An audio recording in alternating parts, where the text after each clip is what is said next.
at the back of your mind. Fish farm is not that if at all, if after consulting, if I'm not feeling like money, I will sell it and make profit. It's not true. If you see anybody selling farm and making profit, it's the land that has appreciated. And don't be deceived that once you do solar in the next 25 years, you are not going to do any serious maintenance. It's not true. The times I go to some farms in Lekki, from mere seeing the farm, you know that this is not a business. Good afternoon, everybody, once again. My name is Ogunyade Gabriel. Maybe I will just give a brief introduction of myself. I am a graduate of Marine Biology and Fishery from University of Lagos. I started working in a fish farm in Kaduna, later to Gombe. Then I moved to West Farm, the fourth West Farm. The farm is no more existing now. Then it was the largest recirculatory farm, fish farm in Nigeria. I worked there briefly. Then later I joined Triton Aqua African Limited, very big commercial fish farming, before I now joined Olam. I started with Olam as Aqua Technical Executive, later Regional Aqua Technical Manager, but presently I'm the Area Sales Manager, covering the whole of Oyo State. So, to do justice to the topic before me, when you're talking about aquaculture, at the early stage of this industry, most people take it as an hobby, a side hustle, but I can tell you, it is much more than that. It is now that people begin to see it as a business, a bankable business, and international business that can attract foreign investment, which we have started seeing in Nigeria. Like the Triton I talk about that I work with, is a foreign investment to Nigeria that amounts into millions of dollars in terms of investment. So if we begin to see aquaculture as a business, then we have to have an holistic view of the financial model that we used to run it. So when we are talking about inventory and financial management in aquaculture, it starts from the very inception of the business. When you are getting the site for the business, the kind of system you want to use, your business model, marketability, culture system, everything, you have to be financially cautious of what you are doing. There was a time I was covering Lekki Ekpe Aja for Olam. And at times I go to some farms in Lekki, from mere seeing the farm, you know that this is not a business. It's just like a leisure, just to while away time. Why? Because if you consider the value of the land where they are doing the aquaculture practice, you know that there is no way the business can even pay for the fish access. So we have to be very cautious of the financial model we are running. Although there is a trend of city farming, this and that. When you are looking at city farming, you have to be cautious. Is it going to pay? Are you going to get the premium price for what you are producing at extra cost? So if you're able to tidy up your site selection, then you look at the culture system. Is it going to be recirculatory system? If you are talking about recirculatory system, you have to look at energy budget, because it's going to run on energy. And now in Nigeria, we all know what energy is tending towards. It's going upward. Is it diesel you want to talk about? Is it petrol? Whichever way you want to look at it. Even solar, the initial capital in fixing solar is huge.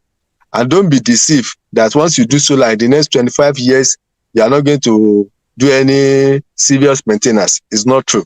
Because I have seen big commercial farm in Warri, Delta State, that's using solar system, full-time solar system, 2 horsepower solar pumping machine to run the farm. Even at that, I think after 2 years or 3 years, they will have to change 1 or 2 components. So there will still be a cost. So you consider the energy and the cost implication before you now decide, okay, this is the system I want to use. Okay, I'm going for a tarpaulin system, earthen pond, concrete pond. So let's be cautious at the initial stage, because there are some caveats we have to bear at the back of our mind. This is bitter truth. You can't sell a farm and make a profit. Have that at the back of your mind. Fish farm is not that if at all, if after consulting, if I'm not feeling like money, I will sell it and make profit. It's not true. If you see anybody selling farm and making profit, it's the land that has appreciated that you are selling and you are making profit. So if you know this at the inception, build something that you are ready to run and make profit from. Because I've seen some farmers saying, after doing the concrete, I want to tie it, I want to paint it, I want to use marine paint, all this paint they are using for sheep. I've met some farmers that are doing that. I was like, this is going to be a waste of money at the end of the day, because the product you are producing is not going to attract extra value for all you are doing. And even in the case of tiling the inside of the pond and the exterior, it's not even good for the fish, because the temperature will be lower, which is not good for the fish, especially during the harmattan. So Be cautious of your initial investment in terms of fixed assets. After that, after you have tidied up that, there's this saying that the running cost 80-70% is going to be on feed. That is true. Feed is very important. And sorry to say, because I'm in the industry now, selling feed is always going up. And there's nothing we can do about that, because if you look at the forest, look at cost of raw material, we can't help it. But even at that, there's still some manipulation you can do around feed. So get your feeding right. Get your feeding right, because at the end of the day, what is going to determine your margin is what you garbage in. Fish is garbage in, garbage out. If you think you are smart, you are not feeding well, or you compromise on feeding, at the end of the day, you'll be shortchanging yourself. So tidy a lot of feeding, but that does not mean you should not engage in wastage. What do I mean by wastage? Wastage in terms of being too extravagant. There are some brands, as it is now, based on the prevailing economic situation in Nigeria, you can't caution your fish 100% of them and make margin. That is the truth. They are good. Yes, the feed are responding well to it. We get to sizable, market size on time. Yes. But by the time you do the economy, is it really making sense? Considering the prevailing market price that you're going to sell your product. So don't be extravagant. Don't engage in wastage in terms of overfeeding, in terms of not managing well. So if you're able to tidy up on that, then you are good to go. But there's this aspect of record keeping that most farmers, they don't really understand. And sorry to say this, it's not just farmer, even some bankers, some financial experts, they don't understand the financial management of a fish farm. For example, now there was a man I was helping to manage his farm, consulting for him, helping to manage his workers. Then I was in Ikorodu. Every month he was telling me the financial outlook of the fish farming, and it would be really negative. Why? He tell you, this month I have bought so number of feed. This is the salary that went into the workers that are in that fishery section. This is the energy budget we allocated for the fishery section. At the end of the day, it will be really negative until like maybe after 5 months or 6 months. That is when they were making sales that you now shoot up, which is not going to be a good financial outlook for any business to attract investment. So there is a way you are going to manage your business that you maintain a good cash flow and you have a good bankable account outlook. How do I mean? For example, if you have a fish facility that can accommodate like 20,000 fish, for example, stocking capacity, it is not advisable to stock the whole 20,000 in a batch. Let's say you are doing melange. Melange production should be about 3 months or thereabout. It is better you segment that your capacity into 3 slots, 3 batches, such that after 3 months of a cycle, you have cash flow coming in. You sell a batch this month, a batch is ready next month, a batch is taken over from there. So there will be a cash flow. Cash flow is the major thing that most fish farmers find difficult to establish. By the time you are investing continuously, pumping money, feeding, and you have to wait for 5 months, 6 months, in case of a table size, or 3 months in case of melange, before you have any cash flowing, it might be discouraging. And for those people that are not financially disciplined, after making sales, they believe they are making profit, which in actual sales might not really be profit. So to safeguard against all this, I always encourage you to do batch stocking. And by the time you're able to perfect your batch stocking, all your overhead for a month, your sales for that month should be able to take care of it with profit. Let's say, for example, you stock a batch of 5,000 in tray for melange production, for example. That will be 15,000 capacity farm. By the time you are selling, let's say an average of 300 grams for your melange, 300 times 5,000, you are looking at something like 1.5 tons. By the time you are selling that 1.5 tons, you should be able to say, okay, let me say 1.5 tons, your FCR for that production is 1.2. That means you will have consumed something like 1.7 of thereabout of feed. At the end of your sales, you should be able to purchase 1.7 feed for the next batch, which is the batch you are selling. To cover for the batch you are selling, you'll be able to purchase from your sales 1.7 tons of feed. You'll be able to take care of your salary for that month, and your energy cost for that month and have your margin. If you are not able to do that, then there's a problem. How do I meet? Especially now that price of feed is not stable, that is fluctuating. Let's say the fish you are selling now, by the time you are buying the feed, then a bag was like 10,000 naira, and you're able to buy, let's say, 120 bags. Now that you are selling the fish, price of a bag of feed has gone to 11,000. At that point you are selling that feed, if you are not able to buy the quantity of feed that you used to raise that feed, considering the prevailing market price, then there's a problem. What that simply means that by the time you are selling, you might not be able to finance the next production. That is why you have to be cautious, and that is why you see a lot of farms downsizing systematically unaware.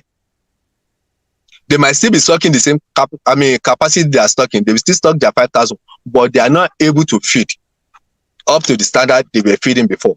And some of them will not be conscious of what has happened to their business. They will not be blaming the feed. That, the feed companies, they have compromised on their feed. The standard of feed has dropped. The standard of fingerlings in market is not okay, which might not be the case. So we must have a grip of our financial outlook. I have met a lot of farmers say, oh, I sold that fish and I make a lot of profit. And I'm not saying you are not making a lot of profit, but how profitable is that profit that you make? Let's look at the numbers. And another thing that I've come to realize, that most farmers, they don't really cost their cost of production in the real sense of it, the cost of the pond, because it's going to depreciate. You have to allocate a portion of your cost of construction into each batch you are selling your farm. So at the end of the day, as it stands today now, most farmers will claim that they are making 50% profits, they are making 40%. It's not true. With the prevailing market price of cost of feed, cost of fingerlings, energy cost, and the selling price of fish, the achievable benchmark now is around 20% plus minus 5%, depending on the efficiency of your system and how you're able to establish good market for your product. So at the end of the day, as a farmer, I always encourage you, keep these two records: production record and financial record. Production record will tell you about the efficiency of your system, of your management system. Oh, how are you able to perfect your FCR achievement in your farm? How are you able to maximize your stocking density, water management system? How are you able to do that? It will show you. But in financial record will show you the true financial state of your business, how bankable your business is. And in most cases, if you see it, the way most people are presenting their financial book, fish farm financial record, it will not be attractive for external investor to invest in it. Because any investor that want to bring in his money, we have to look at the cash flow. We have to look at the margin. We have to look at, okay, if at all I'm to source this fund from a financial institute, cost of fund, will I still be able to make something out of it? So at the end of the day, if you are not keeping all this record, your business will not be financially okay. And another thing I do tell people, and this is applicable to all agricultural business, there is a benchmark of investment that you need to make in fish farming before you can be thinking of profit. I have told people that care to listen times without number that if you want to stay in a fish farming as a business, you can't stock anything less than 10,000 as it stands today before you can be paying yourself handsomely well to say this is a business I want to sit on to make as a business. All this keeping 1,000 is just leisure. You can't engage anybody as a worker in such a farm. You are keeping 1,000 fishes, 2,000 fishes. It won't be able to give you any margin at the end of the day. Even if the labor you engage is cheap, let's put at 25,000, 30,000, you won't get the best. Those quantities is just like homestay, just to keep yourself busy at home, to test one, to gain the knowledge that is required before you launch out big time as a business. Because if you are not able to make an investment up to a level, it might not be profitable enough for you to call it a business. So those are the things we have to look at when we are looking at fish farming as a business. I think maybe I should pause here and get feedback from you if there's anything you want me to talk about again. Thank you. All right, thank you very much, sir. That's been profound so far. So if you have any question, you can start dropping them in the comment section now. You can see how you have to check the energy level you want to put in. You can see how you have to check which type of system you want to use. You can see how to check, okay, if this is it, how can you cut cost on feed, and so on and so forth. So if you have any question at this point, you can start sending it in. Onome, I can see you from Abeokuta. Sherry from Futa. All right, sir. So I don't know if you still have more to tell us, but then maybe if you go further, we can just maybe Okay, after your the whole of your presentation, we can just ask you some questions that we've gotten okay, down before now. okay. So let me take you to another level. This All right, record sir. might not be easily available to most farmer, but I was able to get you at looking at a commercial fish farming. Actually, in a commercial fish farming, there are things that determine your profitability. One, your stocking density. If you are unable to have a full grip of your stocking density, for example, let's say I constructed an 18 pond of, let's say, 1 acre size. That is like small lake dam size kind of 18 pond. To construct that kind of 18 pond now will cost you All right, nothing sir. less than 500,000, 1 million. After constructing such a pond, you now stock 5,000. It's a dead game on arrival. You can't make margin. So you have to manage your stocking density well. Stock to the optimum level of your facility of available resources. So if you get that one right, at the end of the day, there is what we call yield per area per annum. What that means is that after you have spent so money to put on this facility, be it 18 pond, concrete pond, tarpaulin pond, I have sunk borehole, I have put this and that. Per area, per meter square, because in aquaculture, when you look about spacing, we normally restrain it to area. Why? Why we don't use volume is that volume is assumed in catfish to be 1 meter. What that means is that if at all you construct a pond that is so deep, the bottom line is like a dead zone. It doesn't count much. So if you think you are smart, you are now using volume. Let's say you do 10 by 10 meter. Instead of now doing 1 meter depth, you now do 5 meter depth. Technically, the stocking density will still be the same thing with 10 by 10 by 1. Because the extra 4 meter down, fish will not be able to stay there. It will have low oxygen. It will be a nausea zone. So it's not really going to count to your stocking volume. So that's why we use area. So in taking record, in looking at the efficiency of your system, we have what we call yield. That means how many tons, how many kg am I harvesting per meter square per year in this facility. That way you'll be able to see the efficiency of your system, of your production cycle. And that is the rationale beyond most people now doing melange production. If you look at the economic of melange and table size, it's about the same thing. Let's say, because when you are selling melange, you have better FCR at that stage. By the time they are staying 5 months, 6 months, FCR become tingle weight. You don't naturally, that is normal. As they are aging, FCR become poorer. So by the time you now look at the FCR, although because of the market situation in Nigeria, you get a premium price for table size. For example, if you are buying a kg of melange for 1,000, table size will attract an extra 100 naira, 200 naira. This is a premium, a kind of. But it's going to be negated by the time you look at the FCR and you look at the overhead cost for the extra months you spend in getting them to that size. So just look at what worked for you and be down to the last couple in terms of your calculation. Because there was a time a lot of people are so there's this sizes we call Onitsha size, Eastern size. That is 2 kg, 3 kg, 4 kg for the Eastern market. A lot of people rush into it. They move into hybrid, this and that.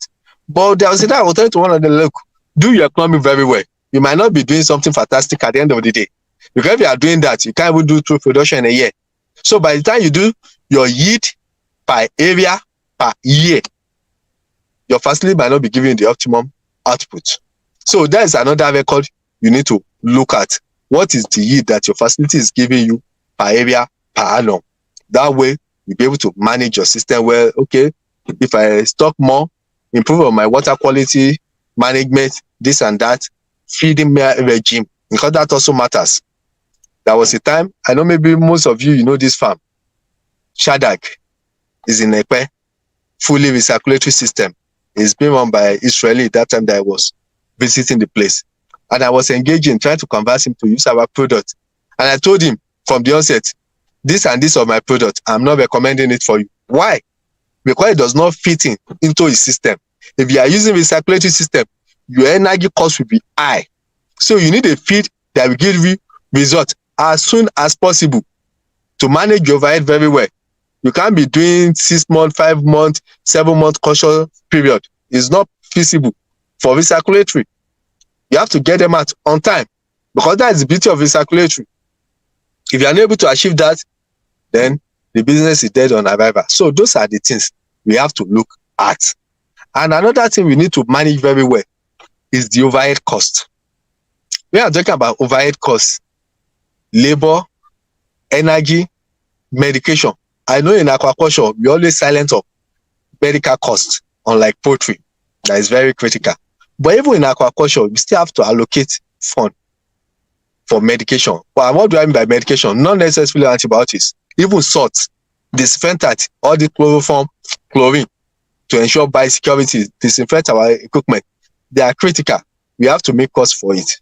Because the way most people look at it, that fish, they are very hardy, you don't need to do much. Just when we put them, how do you get any disease outbreak? Yes, but we still have to maintain, like this salt treatment, very effective. There was a time, I think that was my first farm I will say I managed after graduation. I have not even graduated. One of my classmates, he just did, I think, about 6 concrete ponds in the house then in Beja. And he told me, because I have had the practical experience to come and help him manage it, that he doesn't want to lose a fish. He doesn't want to lose a single fish. And I said it's possible. Maybe out of my own youth exuberance, I didn't have a. So I said it's possible. And what did I recommend for him? Based on what I've gained during my CWS, where I did my CWS, I say anytime you change the water, which is going to be every other day, apply salt. Apply salt. Don't wait for any, just apply salt. And at the end of the day, he achieved it. But what is the cost of the salt that we apply? It's on the high side. But at the end of the day, he achieved it. You might not be applying every day, but in proper salt management, you safeguard your investment in aquaculture if you know how to apply it well. So it's still a cost, medication cost. So we still have to add it as well. So put everything together in analyzing your business. The essence of doing all this is not to scare you away from investing in aquaculture, but to be able to manage your finance and investment better. You have a good outlook of what you are doing, not a kind of, because I met some farmer, I told you I started with Olam as an 80 is more or less like an extension service to farmer. And I will meet this farmer, they will tell me, I'm making profit. And I begin to ask them one question or the other. At the end of the day, they begin to see that they are not making profit. Because what some of them consider profit is that by the time some of them are still in active service, by the time they are buying the feed, they don't really consider it much. Give them money for 2 bags today, 1 bag tomorrow, this and that. And by the time they are selling hundreds of thousands. They now say, I'm selling 600,000 worth of fish. But by the time they put everything to pen and paper, 1 bag today, 2 bags today, 3 bags tomorrow, it's not really profitable. They still have room to improve on their efficiency to make the business better. The essence of keeping all these records is to give you a good outlook of your investment, so you'll be able to manage the system better. You know what to do, what you are doing wrong that you need to improve on, what you are doing right that you need to improve on. So that is the essence. So at the end of the day, you stand a better chance. And when you are looking at feed to use, the easiest thing for everybody to look at is FCR. Another thing to look at it, apart from FCR, is caution period. Because by the time you are looking at FCR, put it side by side with your caution period. Because by the time you put caution period, that will give you an overhead cost. Because overhead cost will be per unit time, per day, per week, per month. what is your overhead cost. Like water come at a cost. What is the cost of water apart from the cost you have incurred in securing the borehole, doing the well, whichever the case may be? The cost of pumping the water. And in some instances, in some melting pond, you have to pump out and pump in. So you consider all those costs. So at the end of the day, you know whether you are making profit or not. So that is it for now. Wow. I think I learned a lot from this, and we can see that everything you are using, you have to put it into an account. You have to take a cost of it so that you can know if you are making profit or not. So everything really matters. Even though you are getting your water from maybe from the stream, what of how you get it into your pond? What are the costs? What are the outlet structure that you put in place? What are the inlet structure that you put in place? Everything counts as cost. So in inventory management, you must manage those tiny bit of things that it seems not really important, just like our speaker talked about the medication cost, the medical cost. You have to put that into check also. To account for overhead cost, you have to even check for okay water usage and all. So I think that's a very very profound one. So a question now is that for a student that want to start up, what are the things that you can put in place for a student that wants to start up? Maybe to start up as small, you talk about the stocking density, that maybe you have a kind of cost of construction of your pond or your pond system, and you are stocking as low as 5,000 stocking density. That's a very very low way to start, and you can't really account for profitability in that manner if you use construction of up to a million. But then if for a student, how can a student start managing their inventory from a smaller scale, then growing bit by bit from there? Okay. Thank you for that question. Sincerely, I don't always encourage students to start with growth. If you're an aquaculture student, I will encourage you to start from hatchery management, because that is where your skill will be put to test. Personally, the money I made for the first hatchery I did, home steel hatchery, where I was staying, my uncle cousin's place, I just did all this woody tapoli of 18, is the money I used for my convocation. I can still remember I sold 27,000. That was 2007. Why will I not advise a student to start with growth? Like I said, if you don't make investment to a certain benchmark, profitability will be out of the question. And at that stage, a student will be more like, what is in it for me? Like that my friend I told you about, he has opted out of his sins. He has traveled to UK, he's doing another thing, he's not even into aquaculture again. Why? You look at the whole business, it's not attractive enough. It's not something that you can sit on to manage. You understand? So if a student will go into aquaculture, this is what I will advise. Don't look at profit. You have to use whatsoever system you are doing to gain first-hand experience and insight. Like I do tell people, even people that are not into aquaculture as in practice, that they just want to invest. There are some things they will never explain to you in class. And even if they explain to you in class, it will not sink into your mind, into your consciousness, until you put your hand in it, until you put your money in it. That is when you understand the way it is.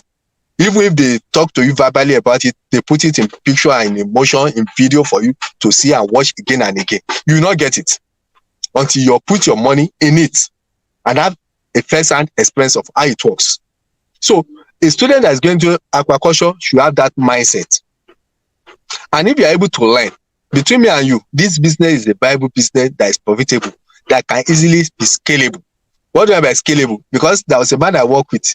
He told me, I can't see to the business that does not turn out in hundreds of millions. I said, the fish farm can also give you hundreds of millions if you put in such investment in it.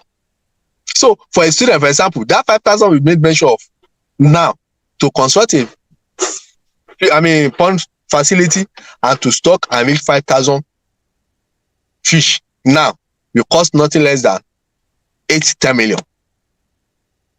And for a student, maybe the parents, they're able to source that money for him or her. They will be expecting that he should not be looking for another job again. At least you should be able to launch out as self-employed with that kind of investment. We trust in him. But I'm telling you, if care is not taken, after first, second harvest, he or she might be discouraged because the profit margin that will be coming might not be that attractive. But you will have learned a lot of things that with further a little bit more investment, you will be very, very okay. And what do I say by a little bit investment? For example, a fresh graduate, when I was leaving school then, the trend then was banking job. It's like ready-made, first class 2-1. Bank will easily absorb you. Even before we finish, we have been writing aptitude tests.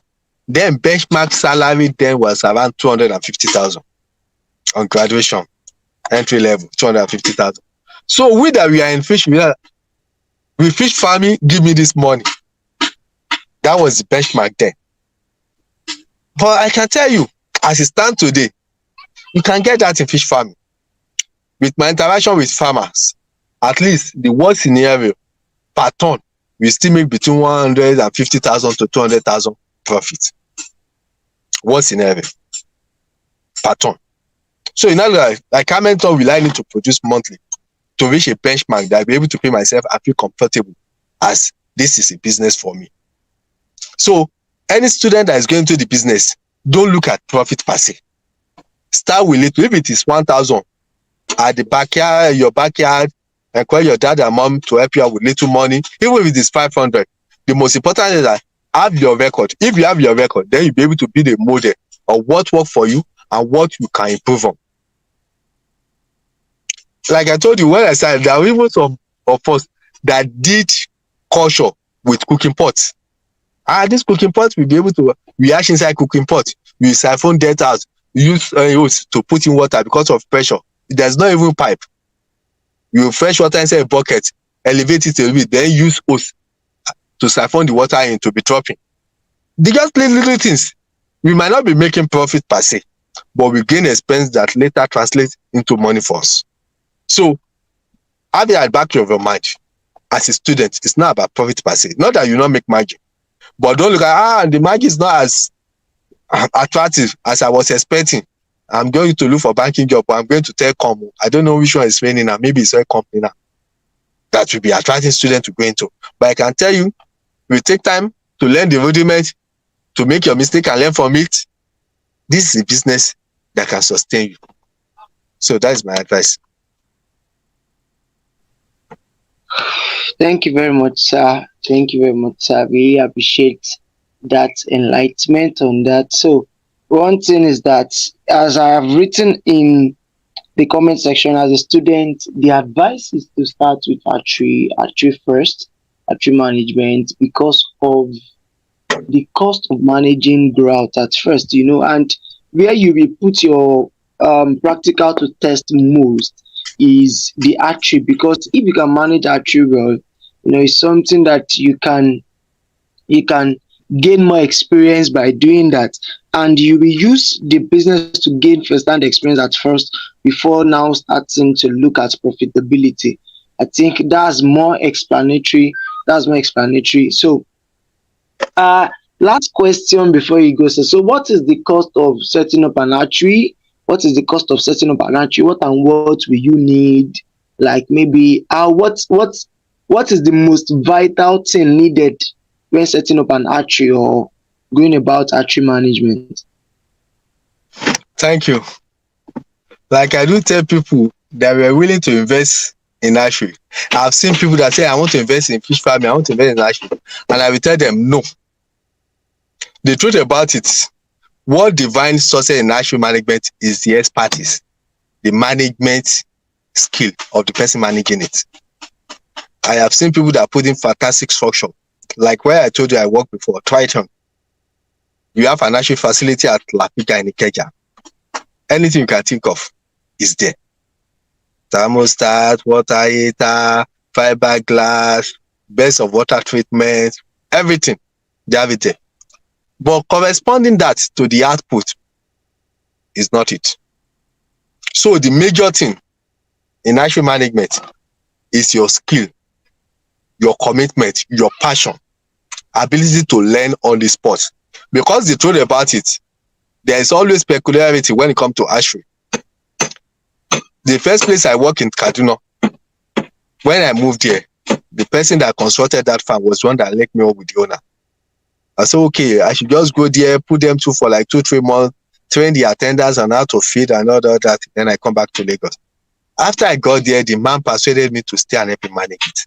Along the line, I said, look, I can't just sit down here like this with grass, It's not challenging enough. Let's do hatchery. I was the one that conceptualized the idea of how I want the hatchery to be. Because I was staying there, I understand the fluctuation in their weather. It can be so extremely hot in the afternoon, and within a particular of few hours, it will come cool again. That sudden change in temperature, like, look, we have to insulate this hatchery. So we are not going to use block, we are going to use brick. It was my decision based on what I was able to understand with my little stay there. And we did that, and we were able to hatch successfully. The same thing I did when I was in Kobe, because of that demand of what I've understand. What that means that because I'm able to insulate the hatchery facility with brick, if at all the temperature falls sharply or rise sharply outside, it will be gradually affected in the hatchery. It won't be so sudden. And I did in such a way that even my water tank, I put it inside so that it will not be influenced by the external weather conditions so fast. It's by exposure and experience. They might not be able to teach you that in the classroom. That's why I say, based on demand, on the spot demand, you should be able to respond accordingly. So what determines the success level in hatchery management is your personal skill. If you look around, hardly you see any successful hatchery that is being managed by the employee. The owner of the hatchery must be involved, because hatchery is 80-90% skill based. Not that you're able to put in hatching jar, you have insulator, you have good water treatment plan. Yes, all those things are important. They will enhance your productivity, they will enhance your output. But majorly, you that you are managing, because between me and you, like I told you, I've done a lot of experiments with hatchery, I've done a lot of hatchery. It's consuming. It will not just consume your time, it will consume you as an individual. I set watch for feeding, for siphoning, for shaking. Do I need to stop the water? Do I need to run the water? Do I need to lower the water? Do I need to siphon? Should I not siphon? A lot based on the spot assessment of what is going on. So if you are passionate, you are committed enough to break through with hatchery, I can tell you, you'll be an instant success when you get to grow out. So hatchery will test every fiber of your technical know-how. If you're able to do it successfully, then you are good to go. And I can tell you, hatchery is such that you continue to improvise, you continue to improve. What worked for you this year might not work for you next year, because factors that determine success in hatchery, they are changing. Your water system that you have perfected, that is giving you good pH, that you are having good hatchery, output, might just turn out, maybe due to fluctuation in weather, new industry are just certain in area, they have polluted the groundwater, one or two things. So you just have to be sensitive to that. Something has changed, and you have to adapt and change along to get the best results for your system. So that is the major thing. Your skill, build your skill, be committed to it, be passionate about it. Like I told you, that farm that I managed in Gombe, initially we are like on salary when I was managing the growth. When you get to the hatchery, I told you can't pay me for hatchery salary. It has to be on commission. And what did we agree on? We say we are going to divide the whole money from the hatchery into 3. One part we pay for the maintenance of the hatchery, we are buying broodstock, feed, this and that. Then the other part for him, then one part for me. Because that is the only way you can get the commitment of the person that is going to manage the hatchery. The remuneration package must be tied to productivity. You can't get someone to come and manage hatchery for you and pay him salary and get the best out of it. No. Tie it to performance. If I told there's going to be a salary, put a commission. For every fingerling we say here, you have 2 naira, you have 1 naira, you have 5 naira, as the case may be. That is when you get the best out of hatchery management. Thank you. Wow, that's very, very, very interesting. So I can see that, yeah, you can see that when we talk about archery, it needs most of your technical know-how. And if you can do best in archery, forget about growth. You are going to manage that effectively. And also, what works for you this year may not work for you next year, because of there are some changes that might happen either in water quality, or maybe the system that you need to adapt to and use at that moment. You have to improve, you have to improvise, you have to, because of fluctuations might happen in your water quality. And it's something that, though he said, it might be time consuming, yes, but then also when we talk about working, that's an insight. If you want to work for someone on archery based knowledge, you have to know how to make your pricing. You can talk about commission, because salary may not be giving you that flow of, okay, what my commitment versus my salary, is it really commensurable to each other? No. But then when we talk about getting income from archery management, we can talk about commission based. And he gave us an example that, you know three shares, in the sense that in a three-way sharing out of the profits being gained. That's one for you, one for the owner of the farm, and one for what, the day-to-day running of the archery, on and on. So that's a lot of insights, and thank you very much. Thank you very much, sir, for this profound knowledge you've shared to us today. So if there are no other questions, I believe that is all for today. So, sir, what's your goodwill message? What's your um, encouragement, or what will be your message for people that are listening today, students that are just trying to delve into it today? A summary of your goodwill message, sir. Yeah. Thank you very much. I must tell you, fish farming is a viable business. I can tell you, if you are passionate about it, if you are committed to it, it's going to pay your bill. I'm not just going to pay your bill. You are going to make it big time. You'll be able to compete with other people from every other sector you might think of. It's a viable business. I can tell you that. And don't look at it like they normally joke with us then when we are in school. Àwọn peja. No, it's much more than that. It's a business. And I must be sincere with you. It's one of the fastest growing sector of agriculture now. Because in Nigeria, for instance, we have not even tapped into our potential in aquaculture. So there's avalanche of opportunity if you can equip yourself with the right knowledge, with the right attitude, and with right commitment. It's just a matter of time. I can tell you, a lot of multinational will still come in that we need expertise to help them put things in place. Even yourself, government will still come up with program that you'll be able to key into and make a good earning for yourself. So keep pushing. See it as a business. It's beyond just leisure or side hustle. It's a business that you can, I mean, own up and make it big time in. So that is my word of encouragement for you this evening. And thank you for having me here. It has been my delight to be here to share my little experience with you. And I really appreciate your effort in building in this industry, because there are some people we call gatekeeper. I think you are one of them, holding forth this industry so that we can keep up pushing. Because a lot of people are being discouraged, but we should not discourage, we should not dismay. The sky is our limit. Thank you. Thank you very much, sir. I think I love the word being a gatekeeper.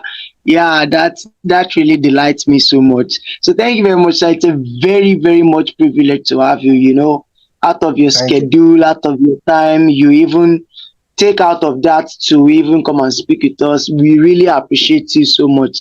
Thank you very much, sir. We honor you, we appreciate you. Thank you, sir. Thank you. All right. It's my pleasure. All Thank you right, so much. everyone. So you can now follow Pescademy on Instagram, Facebook, our YouTube channel. So we are going to reshare this video after now, so that those that miss from the beginning, you can easily rewatch them. There are a lot of information being passed out today, so you can go back to the YouTube channel to go and rewatch them. Thank you very much. Thanks for joining. Bye.